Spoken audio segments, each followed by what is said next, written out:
if you do not feel compelled to cater to that man's needs, and I'm not being dramatic, if you don't feel the urge to make that man's life easier on a daily basis, stop playing with that man's time. You do know life is a lot more fun when you actually like your partner and like doing things for them, right? Women, do you treat your man like a king? And men, do you treat your woman like a queen? What's going on, ladies and gentlemen? Welcome back to the channel. I am your host, Dutch the Creator, and this is episode 14 of Inside the Culture podcast right here on the channel. I appreciate you guys clicking on the video today, and if you enjoy content like this, please make sure that you tap that like button. Just tap it. That's all it takes. Just one tap, bam, and it helps other people find the videos and the channel as well. Yesterday, we hit 5,000 subscribers. I appreciate all of the new subscribers. I appreciate all of the old subscribers. I appreciate all of the potential subscribers if you're watching today. And that's on the Black Non-Democrat channel. On the Dutch the Creator channel, if you're watching it on that channel, we're almost at 8,000 subscribers there. So we're moving on up in the game, baby. Been on YouTube for a long time. But I just came into my niche. I think I paid my dues on these YouTube streets. I just got finished watching or listening to Pound Town 1973 AI edition. An AI generated Pound Town from Sexy Red's song Pound Town. If you guys did not hear this song yet, please do. I mean, look, I do not condone Sexy Red at all. You can watch the videos I have on her. I just put out a video where we're talking about her getting turned around and rejected from the school, and she was mad. But I have to say, man, it's something about that 1970s feel that AI probably pulled from and created this Pound Town 1970s Foxy Brown-esque, Gladys Knight-esque, or hey man, this shit sounds like what's her name? Diana Ross was singing this, man. I mean, look, the lyrics still crazy as shit, but they made that song sound so nice. Like, I was listening to it over and over. I was like, wow, and it's that 1970s. It's that 1970s, man. And speaking of the 1970s, we're going to be talking about something. Y'all wondering what that lady is, or who that lady is on the screen right there. I said what that lady is. With all that weave, let me keep it cordial, baby. I'm gonna keep it cordial. But it's pretty young lady here though. But if y'all was wondering who she is, I don't know who she is, but I know what she's talking about. And in the 1970s, women used to treat men a certain way. Speaking of the 70s, right? They used to treat men in a certain way. 1960s, 1950s. Our grandparents and our mothers, they had men. They had masculine men. If you look at the show Good Times, which Netflix is doing something totally off the wall, and I don't even understand why they're allowing Netflix to do this, but they're reimagining Good Times, and they're pulling every stereotype from the black community and putting it right in there. Like, it's like the PJs. Remember the PJs back in the day? What up, Sloop? With I think that was Eddie Murphy's show, and it just I mean, for the times it was cool, but right now the age that we live in, we don't need to be depicting with what Netflix is trying to do with Good Times. What's good, everybody? It's your girl Amber Marie Green in the building, and it just came out that the families of the Good Times co-creator Mike Monet and Mike Evans have now shared their disapproval of the new Good Times animation that just came out on Netflix. At least they ain't got that drug dealing baby under my roof no more. Man, my mouth ready for some milk right now. Dalvin, why are you so breast obsessed? It's childish, man. Bruh, I'm a baby. I can't get no more childish than that. In a nocturnal state of mind. Your neighborhood is a real shithole. It's the system. They put the guns and drugs on the streets. Underneath this black, black sky. This is getting dangerous. But speaking of Good Times, you had James Evans.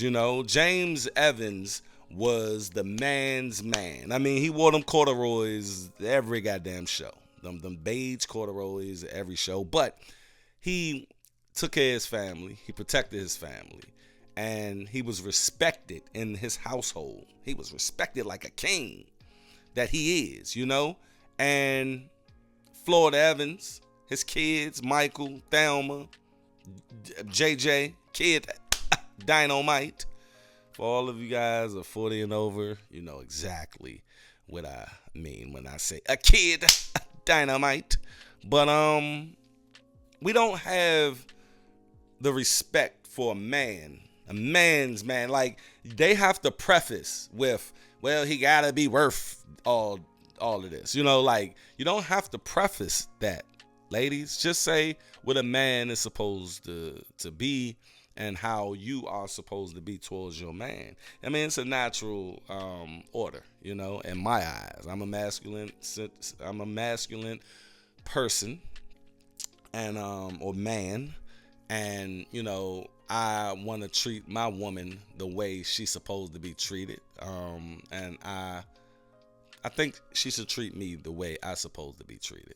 But this woman is going to say something that really, really going to have you thinking. And I'm going to touch on something right after she, I'm going to elaborate on a part of what she's saying right after she's, finished. Let's go. Ladies, if you do not feel compelled to cater to that man's needs, and I'm not being dramatic, if you don't feel the urge to make that man's life easier on a daily basis, stop playing with that man's time. You do know life is a lot more fun when you actually like your partner and like doing things for them, right? The same way that you want your man to worship the ground that you walk on is the same treatment that he deserves. What makes you think that a king of a man that you want so bad doesn't deserve the same treatment that you deserve? Like, it could all be so simple, but you'd rather make it hard. I like how she hit that. It can all be so simple. I mean, she's right. It can all be so simple, man.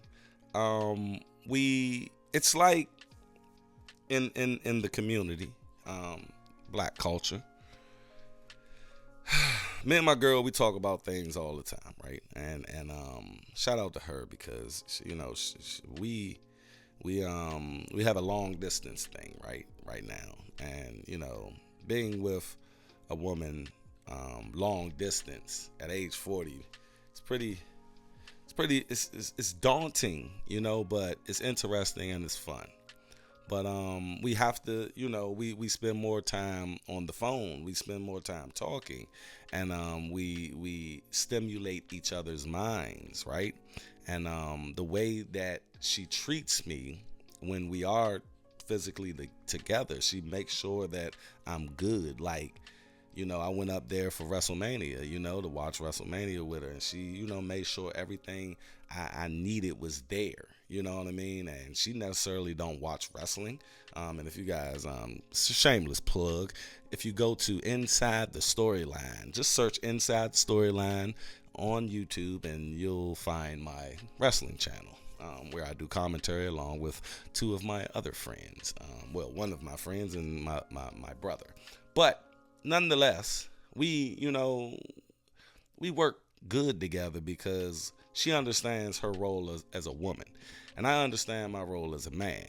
And we're both 40, and we try to accommodate each other in that way.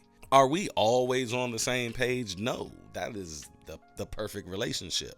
But we respect each other, you see? And what this woman was saying is, if you like your partner, why not treat your partner like a king or a queen? You know what I mean? We are up on these social medias, and that's what me and my girl be talking about all the time.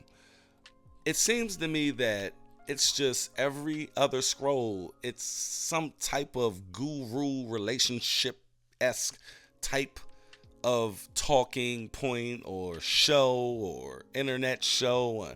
And they keep trying to tell black men how to be black men and black women how to be black women and what to do and how to do it. And, stay off the internet. That's what me and her try to do.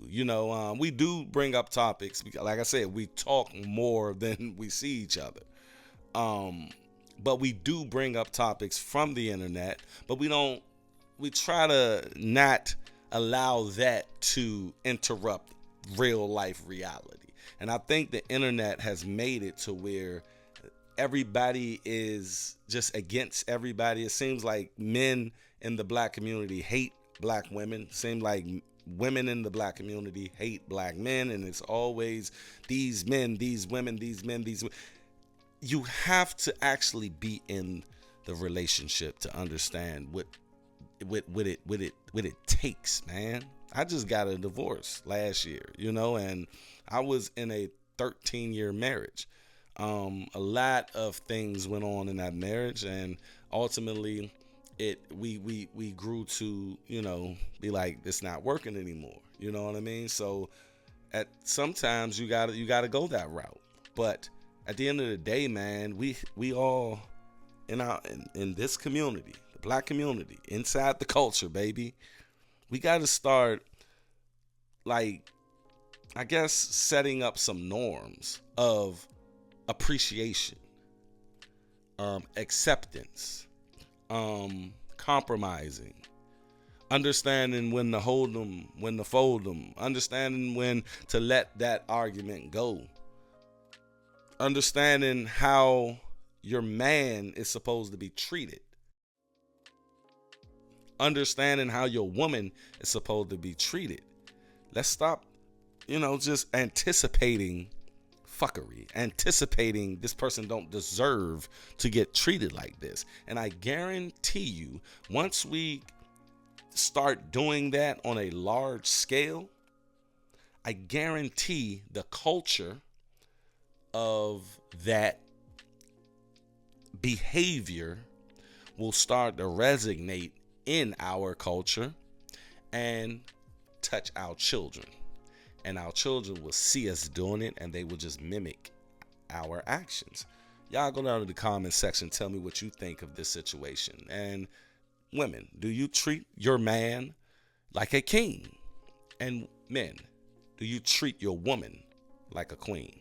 That's all I got. Y'all go down in the comment section, tell me what you think. And like I said, if you're finding my channel for the very first time, please check out some of these videos that just popped on the screen and explore a little bit. That's all I got. Y'all stay unplugged from false narratives. I'm out. Peace. Be safe.